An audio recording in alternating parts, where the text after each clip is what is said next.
na yama wajo ani afrisia pa eba peace 104.3 kwasieda anwumre asempeka dwumadie so oti asefo nyankopon onhira pa ai yegusuara ye koye anim ene ye 17th January nyame guso hira yen nyame guso hwe yen so na asan ede yen abehia biom nyame onhira bebre sara na dodo nso awotie yen ewo Hello FM 101.5 oti asefu nyankopon onhira mo awurade ye mo ho nsenkyerene na oma ensimu yiye make us say you know your life our Facebook Peace 104.3 FM Peace 104.3 FM and our YouTube so despite media and you may oti asefu nyankopon onhira pa se uni yembe bom na ya jire nyame asem a ode ma yen so na ya bom pae asem a nyame dia soma yen nwumre ye na obeche no ewo Deuteronomy ehoma no Mose homa etoso mienu Mose homa etoso enum eti baako ni mu ensia ekosi enwotwe Mose homa etoso enum eti baako ni mu ensia ekosi enwotwe na botaya esi eni so no potokasemu no break camp and advance and also ena yegina na enanwumre yi no yede nyame asem abrɛw na yegina sonso abompaye ti making kind wo akuapem twi ni mu Deuteronomy chapter 1 verse 6 to 8 Deuteronomy 1:6-8 Mose homa etoso num eti baako ne mu ensia ekosi enwotwe Awurade yen Nyankopɔn kasa kyerɛ yen wo Horeb sɛ bepo ye ho tena adom so mona mo ho entunkɔ amorefo bepo ne nsase a ebimben ho ewo araba tataw no so bepo so ene ntatawa so ni nifa fam ne mpoano nyina Kena asase so ene Lebanon so enkodu asukase asubonten Efrate ho hwe me de asase no matomo anim monko enkofa asase a Awurade ka ho ntam kyerɛ moagyanom Abraham Isaac ne Jacob sɛ ɔde bɛma wɔn sɛ wɔn asefo a wodi wɔn akyi no wɔde bɛma wɔn ne wɔn asefo a wodi wɔn akyi no amen yɛde Awurade ase afia ase osomeda etoso du enso na asɛm a ɔde ama yɛn asɛm ne kyerɛ sɛ yɛnan na yɛntutu na yɛnkɔ yɛn anim asɛm yi bae mmere a Israelfoɔ efi Kena na wɔba na fei wɔn nyinaa bedu Jordan agya ɛsrɛ so hɔ na wɔnam ekokodu Horeb bepɔw ho na Horeb bepɔw no woduru hɔ no sɛnea hɔ yɛbea ne hɔ ade yosi tie no ma menka sɛ ɛhɔ yɛ asomdwei biayɛ ɛhɔ yɛ biayɛ a nsuo tɔ a na nsuo tɔ awie ɛbɔ a na awie ɛbɔ enti wokoduru ho a wosisi wo tents na fei wotratra ho a woje won ahome no kire se obia ma mepo no ho ene won mekontokwa woni obia ni asam wodua noba ya efifi wotu nso a wonya fruits ni ade ebunkama buso wo ho ho ye fom asumdwe enti wodu hono na chesa wasetra no ayede obroni be kansa wadu ba bi ye comfort zone ho ye kama ho ye de obi amane won mekontokwa ni awoye nyina tumpo wonu aba wadua ne ade nya bibia ye prom now so hero people ho ene nyame kan se ode won eko nyame kan se oyi won afi Misrim ede won akọ asase papa asase a eso ne trew asase a ewo ani nufunsuo epem ewo so wanka so de won mo kọ hero people ho na mom ode won kọ Kana enti wo kokoduru ho na asumdwe ya abama won na enije abama won na hotena bia no aye won den na won prese wo besan akọ won animu bie mu no ene nyame enam Moses so se onkan kire won se mepo ne hotena adoso dodo won tutu na won kọ won anim won kọ Amorifo mepo so won kọ Araba tatawaso won kọ empoano na fei won monwura Kana asase so eho ene biaya ode ama won na nia eye dewa asem yi mu ne se wo tutu na won akọ won anim kwesi se wo bedu Kana asase no so no nyame kire won biaya wo befa na biaya wo befa ni nyina no woni nsunsanso de kire se bebia wo wone de na nka ya somdwei bebia wo wone de entokwa bi eni ho bebia wo wone de wasum dwo won anije ne wohwehwe nyina wonya won framada efa wo huhu jese wodua esisi eso aba kese ntino woni problem ene nyame ka kire won se enye ho eno person de won ba na momo no person de won ko Kana asase so na wo tutu no wakwayi na edi kan no obefa o say monai mo ho entu nko Amorifo mepo ene ensase a ebemben no ho de kire se wo tu afi won comfort zone no biaye ye ni je biaye ma won koma to won yam no wo free ho no wo be kwa kofro mepo Amorifo no ene won ka won pe won ehu won pe won diate na nso esese wo kofa ho adofonom se oya wadwene se wo be ko wanim na wafi biaye a wowo na wahwe mpuntuo ne nkoso kwan wo wabrabo mu a wonya ne easy entokwa no won kohia ebepo kra ne furu no obi amfa ntokwa kra meka wo no bepo ne furu no enye easy enfifira ebetew wo ahome a ebete edu ba bi kra na oya patre na wate ahwe ti nyame kire won sa won konkɔ furu mepo no ye nyame mai esese yen ani ba ye ho so se ye Kristo soma kwantuo yi mo no ye nya ni easy Kristo som enyo soma ye bete enyo soma ye mre enyo soma bibia ko yiye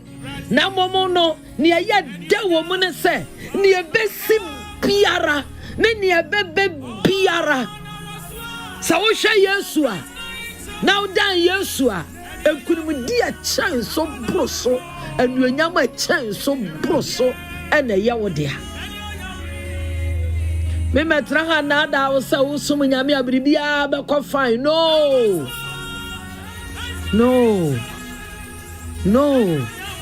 na momne ne ya dane se ye wo gwankobia ne ahoden a oya hohia mu boafo papa ye du ba bia ye hohia yen na ye ni ba ye ho so se ye wo jefo ye wo dimafo ye wo boafo ye wo kamafo bi ne ye dan na ojiyen o ka kire won se won kofro amorefo be Paul ene nsase a ebimben wo ho me Paul no so no nsase bi wo ho enkuro bi wo ho aman huru bi wo ho wo hunu se wo ba won jai won na mom wo koi onu nyame di won anim se jamunu nkum dum wo firi ho a o ka kire won se wo befa asase a eye tetew so asase a mamenka ne se esre so nantie esre so abrabo eye easy sukom ebe de won okom ebe de won wonya baby pa enji won ahome te sane na wo haro bobe po ne ho a woje won ahome sukom ne okom ahoyiraw ne atete enframa bia amfa ho enua bia sisi wa kwaje won ahome wo so ensuo bia na ho wo firi ho nso a afei wo bekwa kwafa empoano ochera no pa ekwan beba wo ho a na sa wo ben ba bia po wa wo de ya wadwene sa wo kwa na ntepo na no kakra wo de wo nan si kwa wani ma na anwea no etwo nti eye setback ade ne two ba kwachire we are asetrani wo yen adwuma yemu wo yen aware yemu wo yen bra yabomu wo yakwane abadie nemu eduro ba bia na nka ba bia wa target pa wo pesa wo kodu no wo bewuru sa wo kwa nko wo san so ensan wo kwa nko asa di obi di ahoma san wo nan a wo tu ana otwe wo ba chire eniema jinsam wo pesika kwafa eniema ni bia be ka ne awo ho na waton no wanya no na ne wo ho ne yen 20 na ebo wo ka wonya bi po ne wakita na wo di bia ka ho akwakoto na nso ni nyire mu no me be bo wa mane se eya brabo yi madeyo na men no ma won sign wachi men no ma wo jaye adwuma ne ye men no ma won fa won sa enhya wo damri fam me pasa nwumrei wani ba wo ho so se nyame di Jesus acha yen se wi ase agenkwa yanjefo domerima oboafo papa yenye ni huni ena waka kire yen so se yen na mojamu a okaye ho ori moja mframa nhyen se yen na monsuo mu a one yen wo ho o mesubonten emfa yen nko enti atada bi abrabọ no ne emu adeyo no etesane a wakwakoto subonten bi mu na woni monsuo yi bro na wahunu se nsuo yi fa wako nanso me bo amane se otiasefo nyankopon ne doba Jesus Christ odi na che wiase agenkwa no oka wo ho o mensuo ne fa wo nkoda abrabọ yi ne asetre mu nsuo biara etwewase asani awabura brabo ya pesa unko wanim na untumi nkonti wabemo bu na ya osakwa no maduro wu na ya osakwa sha ho akonfo na ya osadwuma no kra jai na pa wo ba bi tra because wo kwakra mfa so bi enfiri so mma sha wo hode me be bo wa mane se sha wo hode nyame kire Israel fo no ba bia wo be kokọ be fifa ansa na won aduke na asase so na ba bia wo be fifa ne ye easy mpoano no wutu nan na anhwe ne twe wo ba wachiri o nante wo pono so a ponano a unya ni easy na mom Jesus deɛ ɛyɛ pona no nko no nante na mom ɔnante pono so enti mra Peter no mu hu ne sɛ ɔba na Juda suo mu no Bible sɛ wo hu so bi ba na yɛ wɔn sɛ yɛ saman bi na ɛba Bible sɛ hu ka wɔn ɛna Jesus ka kyerɛ wɔn sɛ mamu nsuro ɛyɛ me Yesu Peter sɛ Awurade sɛ yɛ wo dia hyɛma me mmra ɔsɛ ɛne abra na Peter sipu ne mu na ɔnani hwɛ kyerɛ Yesu no wɔkɔ no anante pono so no ɔkɔ nante nsuo no so no ɔkɔ saa afei me Peter para me nie say dear my somebody me so me na mo poso no akɔhwɛ benkum no akɔhwɛ nifa no ahwɛ siafo no wɔ n'akyi me na mo a me kɔ no wayi n'ani afi Yesu anim ɛhɔ ano hyɛ ase sɛ ɔmem na mom ne ɛyɛ da wɔ asɛm yi mu no sɛ ɛmmerɛ hyɛ ase sɛ ɔmem no wantwɛn ama na mem na mom ɔteɛ mu sɛ Jesus Jimmy Bible say Yesu tene ne nsa so ni mu na me gidi so ne nante pono so akodu baabi a ne nua no mo wo adofo no mu empaba wate onyame ne hye empaba wate onyame ba empaba wate minim sane afi a ye hyasie yi wa se hye na wo hye no aye ebi ana me ka se wo de na akwaya te sane a wo namo esra so Bribia nkita wa wo de sha abrabo ya so de sha adwuma se aye bribia mana ye yie ayate sane abrabo yi mu kwam ni su kwam de wo hunu sa wo mfa benkum hunu sa wo mfa nifa se Peter tie mu se Jesus jeme no je ne dia anwumre wo be ka kire Yesu se omra brabo ni na me sha wo bo se obebe mu so ampa sa wo de na akoya te sane a wo na mompoano obi ahunu sa wo kɔ na wo ba nanso baby a wankasa wo pesa wo kodu na nya hɔ na wo nenam tetare bia na ya wo sa kra na pa wo baby tena no kwa wanim ara na enkunimdie ɛwɔ hɔ ma ɛrenyɛ se yara da ɛyɛ de nyara sɛ wabrabɔ na yɛ sɛ ne wo nam mpoano a ma Jesus mbrem na Jesus brema obe fampona no anante te sane honam asase teso ne nkurumdie ebe ye wodea se wabrabo na ye te sane a wo foro bepo ohomete sukwamo deo wo ho yirawo ojifu bi ni ho obuafo bi ni ho enfifire etso nanso ne nyina mu nimpo bribia enfiri mu ma empaba wate just take a step of faith what can kind assembly wo anyom nia etoso enkono no ya na ye me de nti ya me tai kan Psalm 9 verse 9 and 10 and there Mewrade nye gwandobia ema ni awore petel no ahokyere bire mu gwandobia na won a wonim wudi ede wo ho beto so efise wonja won a wo hwehwe wo Awurade praise God tibia biara wom ne baabi biara wadu no empaba na Bible say Wana wa hwehwe onu Awurade no ogya won no me Awurade ye gwando bia ma wo hwehwe Awurade akiri kwa wa situation yi mu bo Awurade mpai wa situation yi mu jeni di wa situation yi mu Bible say wona wonim ni din no e de wo ho beto no so oye twedi ampo Nyankopɔn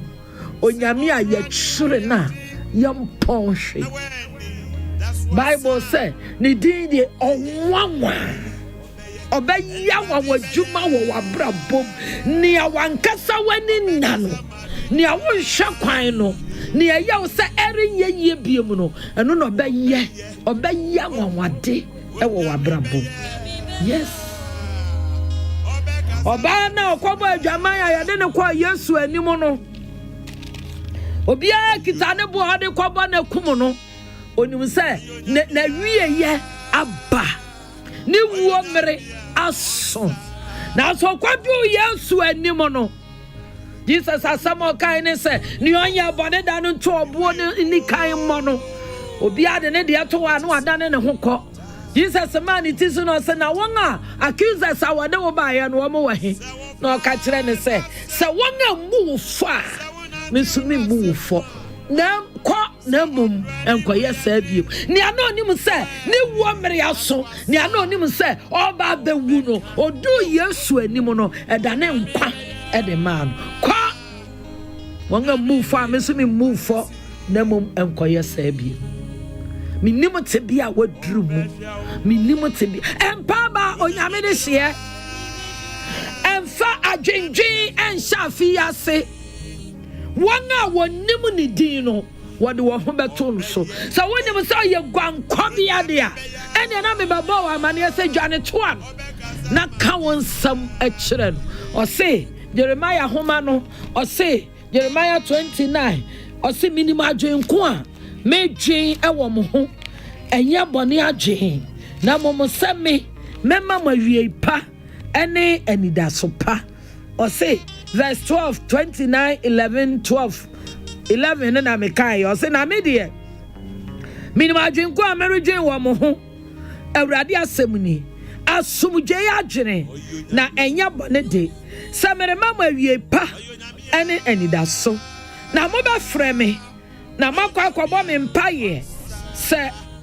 na metie mo na mo ba hwehwe me ehume efise mo de makoma nyina ene be hwehwe me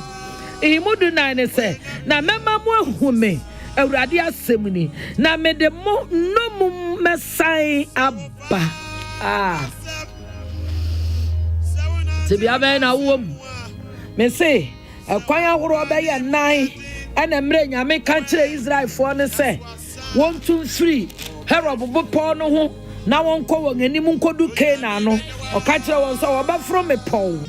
o ka kire won so oba fa asase tata so o ka kire won so oba na ntempo ano o ka kire won se wo be wura Canaan na wa fa wo be wura Canaan fo mu akwa kodu Lebanon de akwa kosi esukese esubonti efrete ho but ni nyire mu no wanja won sa won kwa odi wanim sa domerima anwumre me babo wa mane minimo tibia no ebia na wo de ne tsane a wona mompo ano a wo kwa na wo san ensan ebia na wo de na tsane a wona Sahara desert esukom ne yokom bribie ni ho a edemmoa eba bribie ni ho a ekanya ya setena ne abrabo no eni da so nyina asa ebia na wo de na tsane a wo from me paw na wo patriot ya hwe nanso anwumre yi onja wo ye so hunu sa yo gwankwa bia ne ahoden dia David samedi awurade asimanim no wo mi ni fei miri himarada empaba enkase mu aya dinti wonkwa wani mu biam wonye adwuma ni biam no kwa wanim enkurubidie bi da wani mu twen enye se yara na beye ewo mu sa ahyase yi nya de na mo be babo wa mane se wa ahyase sakura wa wie ye be ye kese na mo ma be ye kese a just so take risk and run na watching na me ka roof ho asama kire o kunani tra ukuro mu na bi abrante bi hu no ware wanse da bi mi di abrewachi kuro na ukwaso no man no komu no nimu won kuro no ukwaso no nimu won abusia no komu no nimu won so semeko o sinkete na okoye eye nuonyam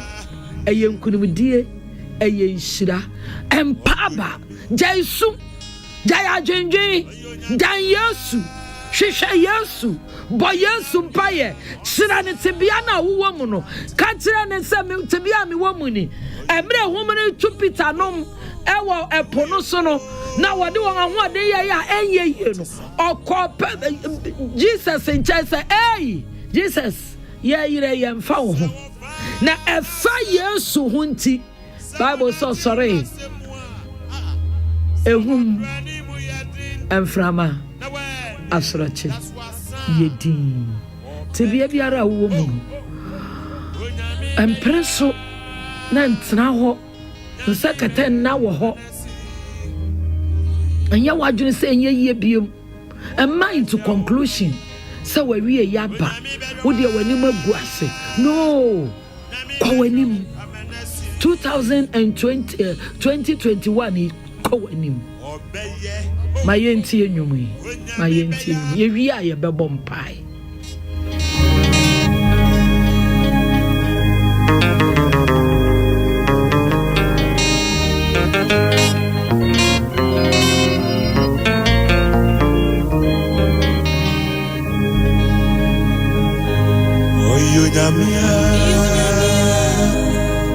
Oyo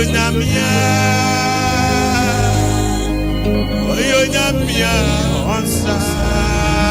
krati Oyo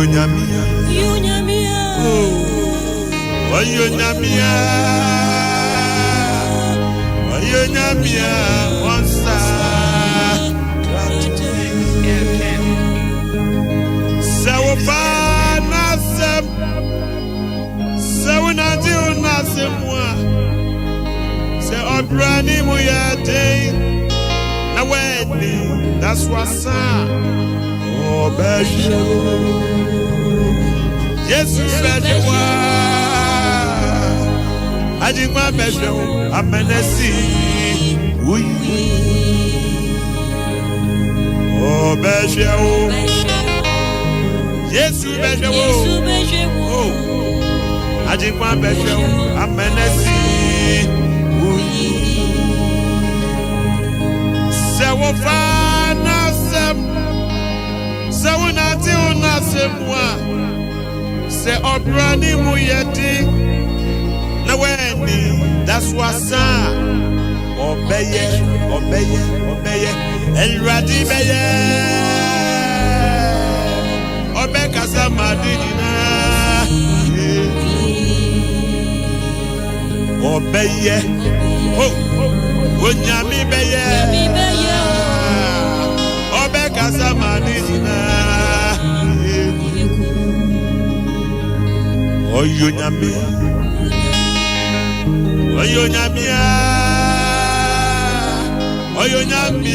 onsa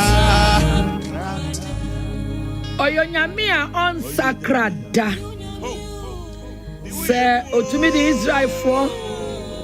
efi Mizrim a pipe mu ma wa fa asase kese so edwiri Jericho fasuo edru baby na yemfo be ye numa kabom 5 nations no mu ni Israel be ko woyen krofo a wo ye bete edru baby na nyame ankasa die soro na nyame toto abo e de boa Joshua di kunkum won atamfo so nyame na yenso yesom edru baby na wabue Jordan mu mienu na ma won afa Jordan ni mu ko so nyame na yesom no or the one from me pona oka ho asem no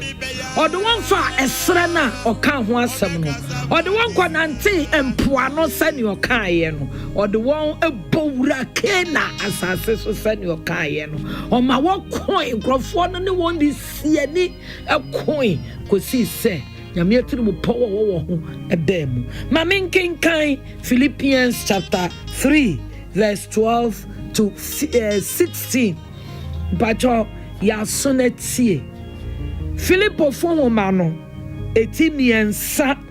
ni mu dumienu ekosi dunsia Philippians chapter 3 verse 12 to 16 bacho dimechi netie nsamwa Paul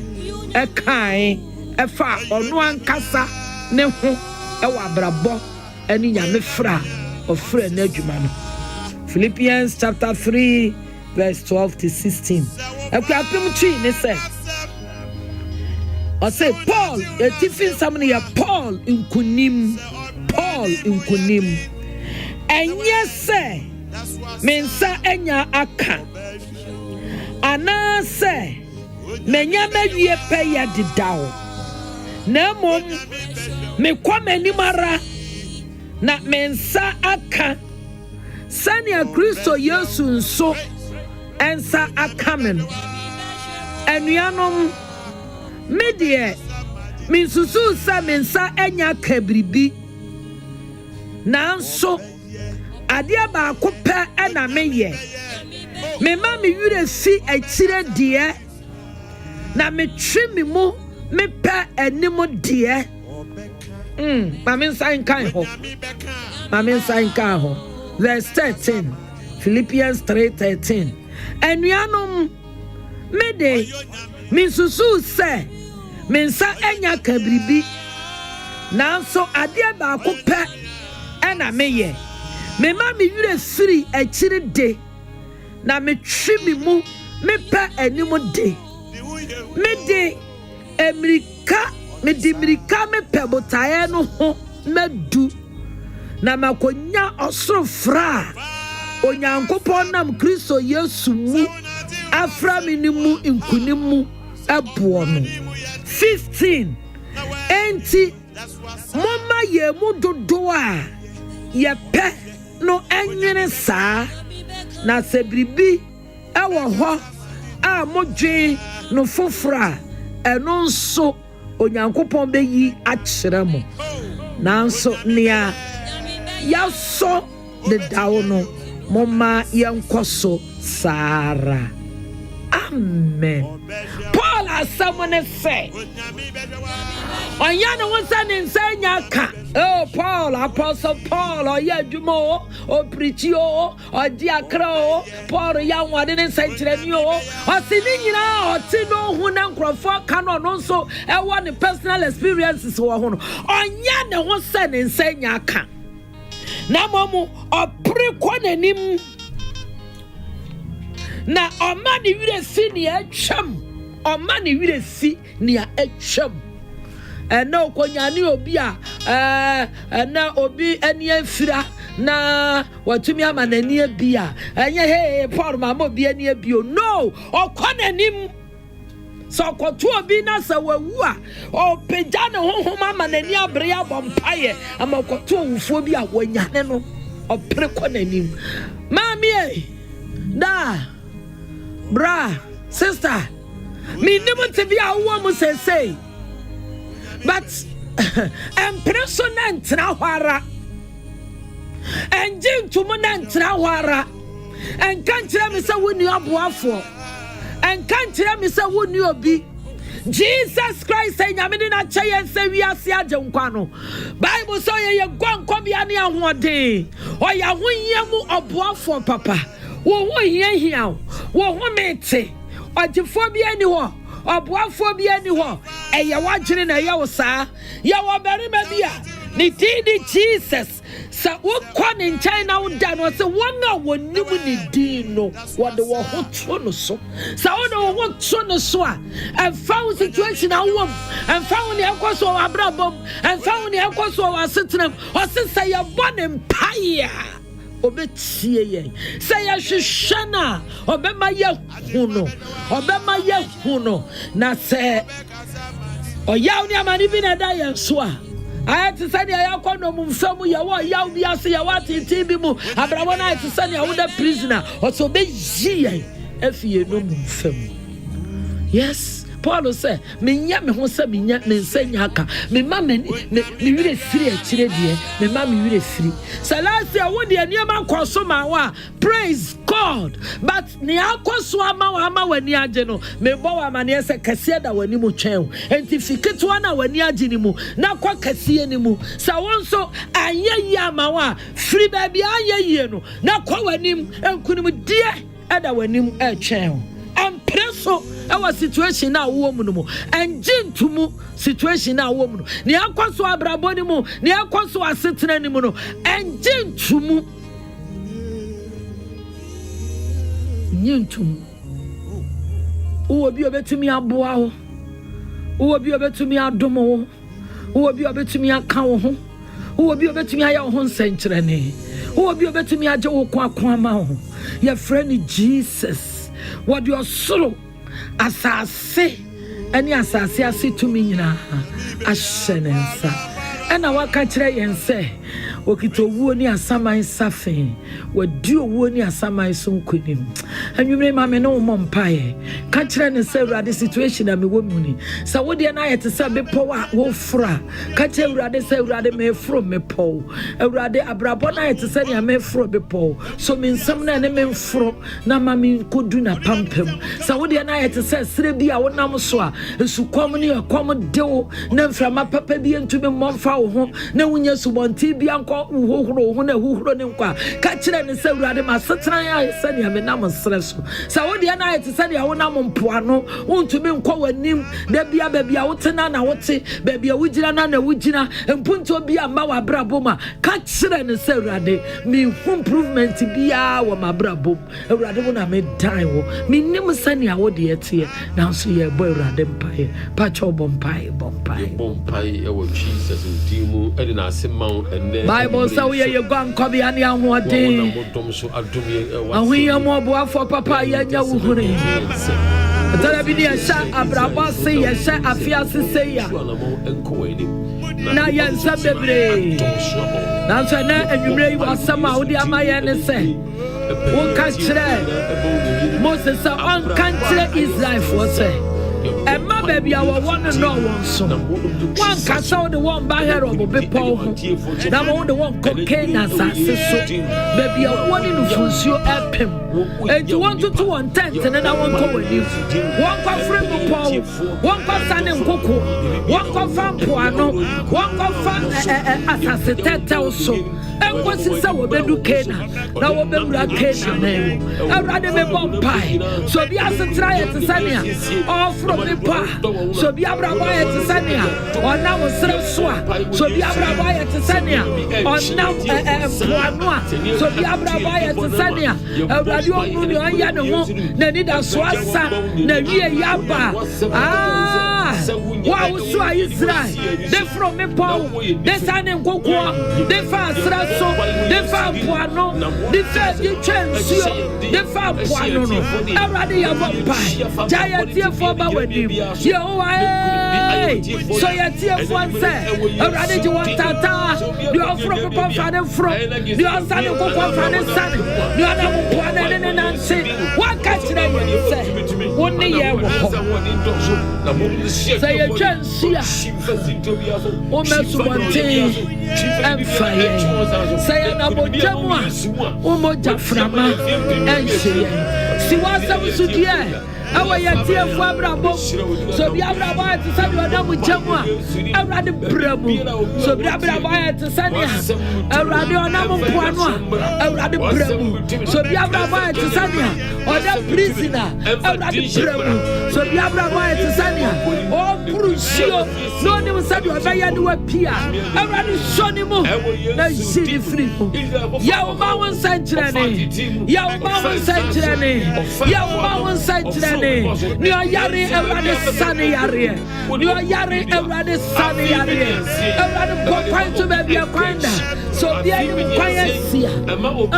Popine man. Evan Popine man. One Casa so number. No Radija Tata. Wafia Yawi. Man Sakayan sick. Yatia Fabra Book. And Sakaya di Putoba. And Sakaya di Yamuba. And Sakaya di Kwaswaba. And Sakaya di Yediaba, and Sakaya Sabrabo, and Sakaya San Setina. Yo, Yawma century. Nama Esiwo ye, Ewu Jesus team. Amen.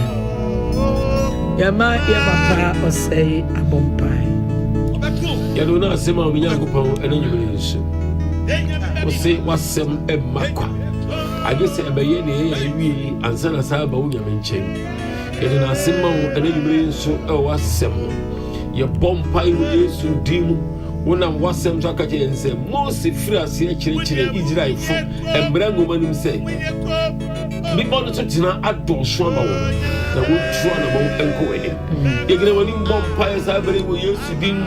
obi akɔdu baabi a wapem na yɛ ne sɛ ɛhɔ a ne hɔ a yɛgyina w'anim bɔ mpaeɛ Nyame nkonkoro fa wo din yɛwura yɛn na nkurɔfoɔ tumi atua anamɔ ɛkɔ w'anim Awurade wonam wasɛm so aka kyerɛ yɛn sɛ anamɔ ntuo ne yɛbɛfɛ bepɔ so anamɔ ntuo ne yɛbɛfɛ serɛ so anamɔ ntuo ne yɛbɛpɛ mpoano nanso wo a woka yɛn ho a woyɛ yɛn den hyɛ nti wonam wadom so boa Israelfoɔ ɛma wokɔdui di a ɛna nyimmerɛ Israelfoɔ ni hɔ yɛn ne yɛwɔ hɔ yɛgya yɛtiefoɔ bɔ wo namienu yɛmpaebɔ no sɛ wonam wodom tumi ahoɔden so ama wo din yɛ ayɛ nkyɛfa na baabi biara wonyame pɛ sɛ wode kɔdu ɛne timpɔn biara wonyame wɔ tiefoɔ mu bia wonam wadom so ayɛ ɛna nkurumbi ayɛ ndia yɛbɔ mpae wɔ Yesu din mu sɛ obi abra bɔ pem na dida so asan wo yɛ dida so a wɔnhyɛ ne wɔ no na wodom so boa ma nkurumbi anyɛ wɔ tiefoɔ dia Paul kana sɛ ɛnyɛ sɛ mawie pɛyɛ anaasɛ madi mu na mmom ma mewerɛ fi deɛ atwam no na mepere kɔkan na makɔnya nkurumdi bɔ no yɛbɔ mpae wɔ Yesu din sɛ obi ada so dwendwen tebea a ɔwom no a yɛbɔ mpaeɛ sɛ mmerɛwerɛ fi saa tebea yi na mma yɛ anidaso wɔ mu a yɛbɛtumi apere akɔkan a nkurumdi ɛbɛyɛ yɛn dea woyɛ saa ma yɛn a yɛbɛka wo kɛseɛ aka sɛ ɛnyɛ yɛn na wo a woka yɛn ho no wona ne nkurumdi ayɛ yɛn dea wo sɛ sɛ yɛde wɔ Awurade asi yɛ ani so yi na woyɛ nifa yi yɛyiyim yɛnim sɛ wobɛdi aboɔ yɛ tiefoɔ nyinaa ama nkurumdi ayɛ yɛn dea yɛbɛhyɛ wo anuonyam aka wo kɛseɛ aka sɛ ɛnyɛ yɛn na wo Yesu a woka yɛn ho no wona wobɛ nkurumdi ayɛ yɛn dea Jesus din amen amen Baba yɛda ase yɛde si a de sɛ yɛma mpanyini His Excellency President Nana Akufo-Addo ɛne yɛbɛba abɛkasa ɛnɛ na wɔtwe adomdom yɛn na Yesu ama tie yɛbɛbɔ mpa ama yɛn nnwuma a yɛyɛ yɛbɛbɔ mpa ama wɔn a akɔ awareɛ na awoɔ ma yɛbɛbɔ mpa ama asigyafoɔ ɛnɛ na wɔtwe sɛ Yesu ama yɛbɛbɔ mpa ama asigyafoɔ sɛ this year 2021 Awurade mmie kwan na monware yɛbɛbɔ mpaeɛ ɛde ama wɔn a wɔn adwuma sɛe na yɛabɔ mpaeɛ ama wɔn a akɔ awareɛ na awoɔ ɛmma timisrɛw bebree ɛnɛ na wɔtwe bɔ mmɔden yɛde saa mpaeɛ yi bɛsi yɛn ani so na yɛabɔ na afewei yɛsrɛ Awurade sɛ yɛtiefoɔ obiara akoma ɛbɛtɔ ne yam Awurade de mu bɛkɔ akɔdu mo Kana asase so sɛnea ɔma Israel ɛkɔkɔdu wɔn Kana nti mesrɛ wo hyɛ aseɛ bɔ sɛ woyɛ sigyani a hyɛ aseɛ bɔ w'awareɛ ho mpaeɛ okay in Genesis chapter 2 verse 18 na Bible say yes onimpa nko betena na menyame ehɔ na asɛm no wɔ menyame meyi wo sɛ soboafo ama nti ehɔ ne yɛgyina sɛ Awurade so beyi wo sɛ soboafo ama wo de a baabi a ɔwɔ bia Awurade mfa ne mmerɛw ɛno na yɛbɛtu ho anamo na afei yɛabɔ mpa ama wɔn a wɔmma ɔse Israel ɔma obi a ɔpɔn wapɔn koraa yɛfie bu akorɔ maybe mpɔn ɛwɔ ne man mu kyerɛ sɛ ɔman Israel no miscarriage koraa no ɔma obi nya bi wɔbɛwo na wɔn asefo ayɛ sɛ mpoano anwea yɛbɛgyina saa asɛm no so na yɛabɔ mpaeɛ na yɛgyina asɛm ɔse mansa a ɛnyɛ adwuma no ɛndidi na yɛsrɛ ne sɛ saa na ɛteɛ de a ɔmma adwuma ho kwan ma yɛn na yɛbɔ mpaeɛ wie nso a wapɛ biribi ayɛ pɛ biribi ɛyɛ yɛn sɛ yɛabɔ mpaeɛ no na wo nsa hyɛ wo dam ne fam nyame ɔnyɛ n'adeɛ saa why pakyɛw starte hyɛaseɛ firi baabi na ano na meka kyerɛ sɛ yɛ papa sɛ Kwame Despite doctor sɛ Kwame Despite nya 40 years no di na brabɔ mu adanseɛ hey uka sɛ no ani nyɛ ɔsɔre ya na ɔbɛyɛ doctor o wate fifire pɛn and so praise our corner anymore and a radia shirano. Father, one do your becca. Yeah, Papa Kennedy, your friend is saying. Yeah, Papa for it upon. Or no, so one do your becca, doctor for it upon us. Just say, oh, baby, I walk with jam pen, so be no, how I dance dio. I told her be a nurse, so taking risks. I dear me, ye in a year. One shall not do a say, but Yamio see when you sunti and say that. A baby you could be Timmy Srow Matthew, when yes, our friend say,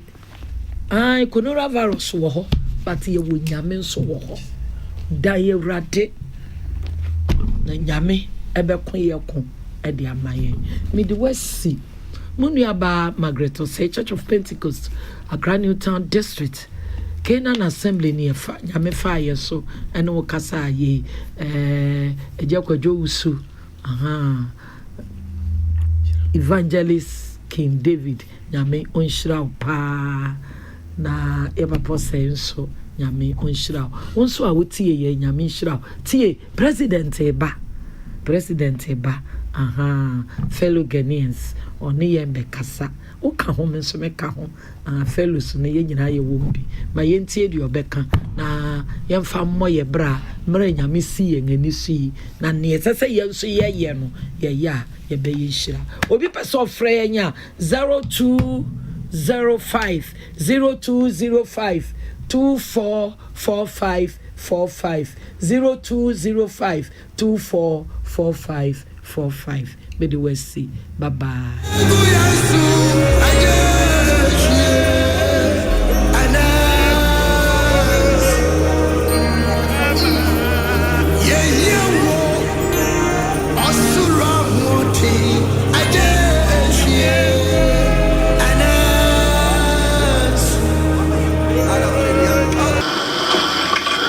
Fellow Ghanaians,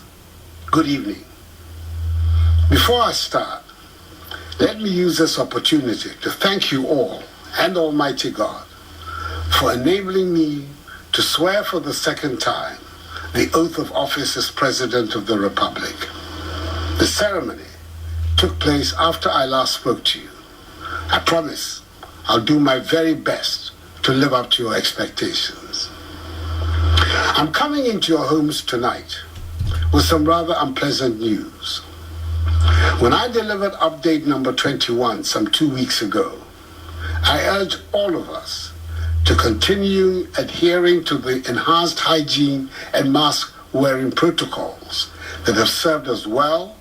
and which led us to the situation where we were witnessing a gradual decline in the number of active cases. However,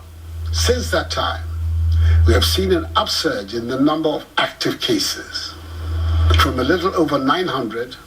to 1,924. Our COVID-19 treatment centers have gone from having 0 patients to now being 4 because of the upsurge in infections. Particularly worrying is the fact that the Ghana Health Service is recording on the average 200 new cases of COVID infections daily. The number of patients requiring hospitalization and intensive care is rising. The number of severe cases, which stood at 18 a week ago, has increased sharply to 120. 2 weeks ago, there was no critical case. We now have 33 in our treatment facilities. Again, according to statistics from the Ghana Health Service, the considerable number of persons who are severely ill are surprisingly relatively youthful persons with no previous underlying health conditions. The number of confirmed deaths has increased sadly from 338 persons to 352 within the period. Recent genomic sequencing undertaken by our scientists have established that some arriving passengers tested positive for new variants of COVID-19. These passengers have all been isolated. Furthermore, work is ongoing to determine the presence and extent of spread of the new variants in the general population. Detailed investigations of the cases indicate that apart from arriving passengers at our airport who tested positive, infected persons have recent histories of attending parties, weddings, end-of-year office programs, family get-togethers, and funerals. At these gatherings, most of them abandoned the use of the masks and were engaged in acts that led to them contracting the virus. Fellow Ghanaians, at this current rate, whereby 15 out of the 6 regions have recorded active cases, our health infrastructure will be overwhelmed if the situation continues. It will severely undermine the efforts government is making to revitalize the economy and put our nation back onto the path of progress and prosperity following the ravages of the pandemic. On 7th January, as I said, I swore to, and I quote, dedicate myself to the service and well-being of the people of the Republic of Ghana and to do right to all manner of persons, unquote. It is my duty to protect lives and livelihoods. In furtherance of this, I have instructed the Inspector General of Police to direct officers, men and women of the police service to ensure the rigorous enforcement of the law on mask wearing at all public places and in public transport. They are also to ensure the closure of all nightclubs, pubs, cinemas and beaches that may be operating in defiance of the law. They will be assisted by the other security agencies if need be.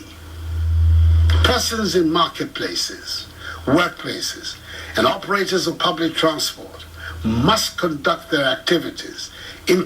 accordance with the hygiene and safety protocols. The wearing of masks in these places is mandatory.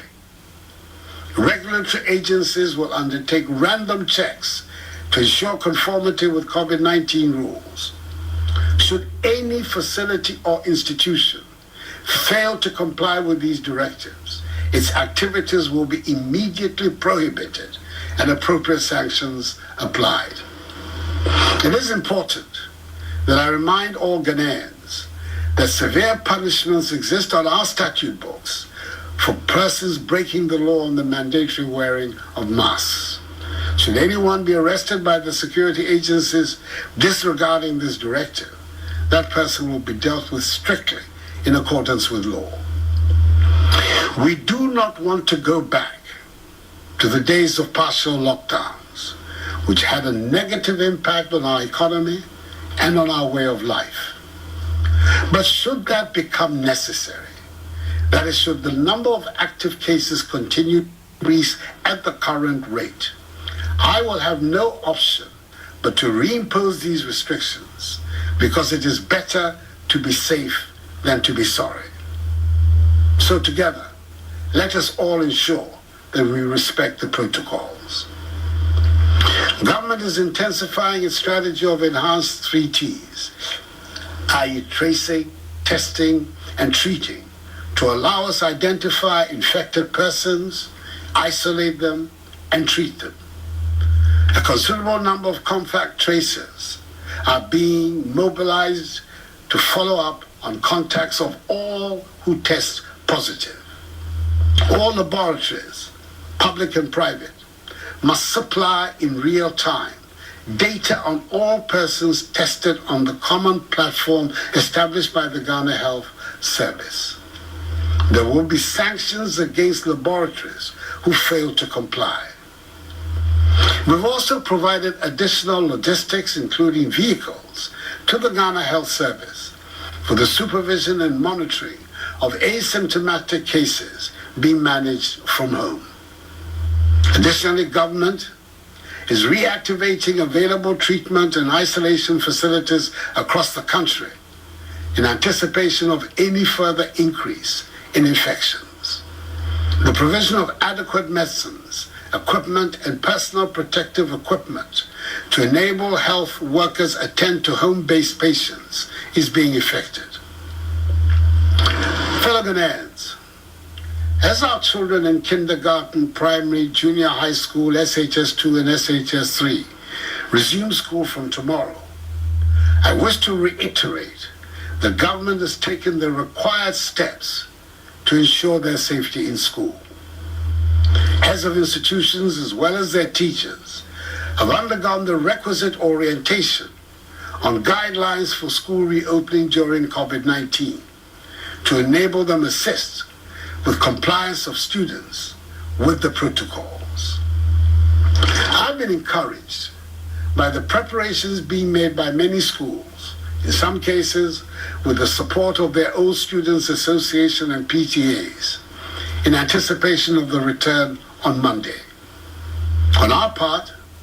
government has also undertaken the fumigation and disinfection of schools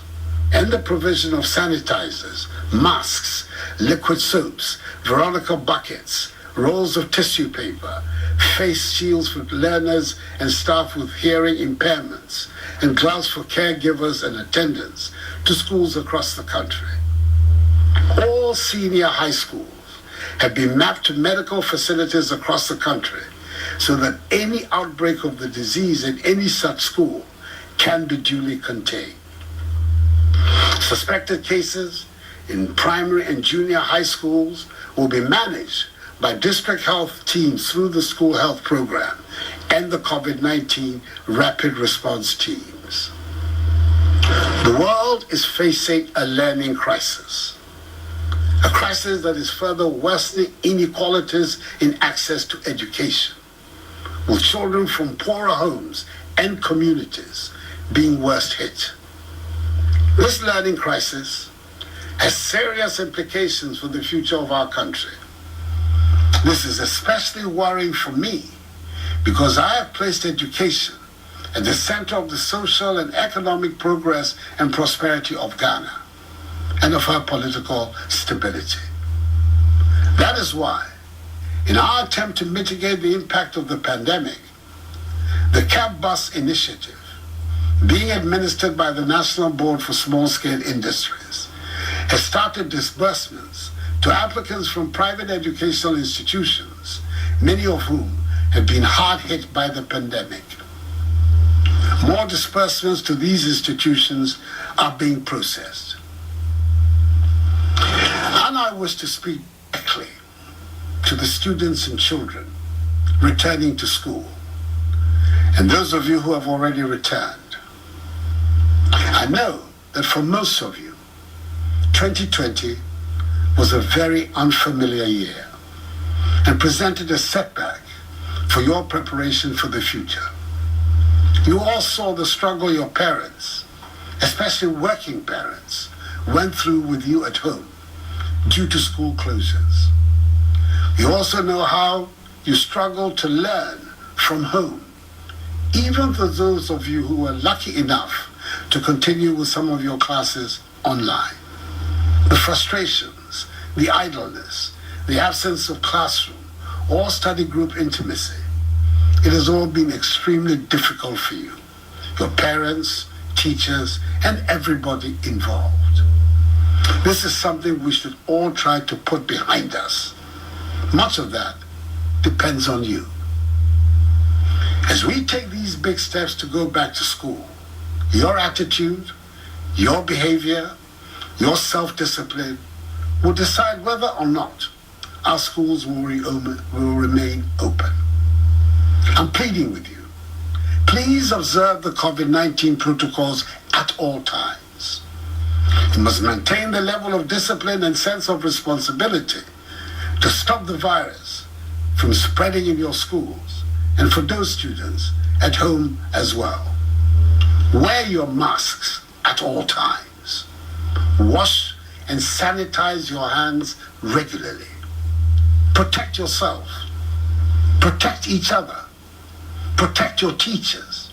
Protect your parents. But please, do not give me a reason to close down schools again. I pledge to do my best to keep your education going. I want you to assure me, your parents, your teachers, and society as a whole, through your actions, that you will do your part as well. Fellow Ghanaians, I urge all of us to continue to live responsibly with the virus, even as we work towards accessing the vaccine. Details of the access and rollout plan will be announced very soon. Let us work constantly on how to do our work, keep our businesses and places of worship open, and send our children to school, all in safety. Government, for its part, is resolved and determined to help ensure that we're able to return to our normal daily routines. That is going to work, going to school, going to shop, going to the market, going to a funeral, going to the pub, going to the club, going to the cinema, going to the beach, going to the stadium, or going to worship. We can achieve this result if we cooperate and work together. It is essential that we protect ourselves, our families, and our loved ones from the virus. It is a collective responsibility. If we embrace the safety protocols, that is the enhanced hygiene and mask-wearing protocols, and we continue to put our faith in Almighty God, who will see the light at the end of this tunnel. 0 active cases. That is the goal. We can and must reach it. Enano, makase yare enyankoye. Man ho subium. Aba pese oboye nyina ho ban. Ndi sise ayaye e fa yare no no. Ye beba ahwe se obia bedi so pepepe. Aban no obia obetia bra no ebedi pa. Efri se ye ni abre. Epese ye pam yare ifri asase so. Nti mesem mundi sise no so. Etichu mu shemas no. Nyame me. Iwi akeshi hila eyako ewo ehe ekun amlalo ntao ni ebu mofia mo he no ewo bejiano toni wo kefoshie oba kwe ni mofia mo ketuni pepepe amlalo ke mofia mo ni babu mla bayewa no wo mi panyefai ya ke bejiano toe achuni titri mask wear. Fellow Ghanaians, in all sincerity, I repeat that this too shall pass, for the battle is the Lord's. May God bless us all in our homeland Ghana and make her great and strong. I thank you for your attention and good night.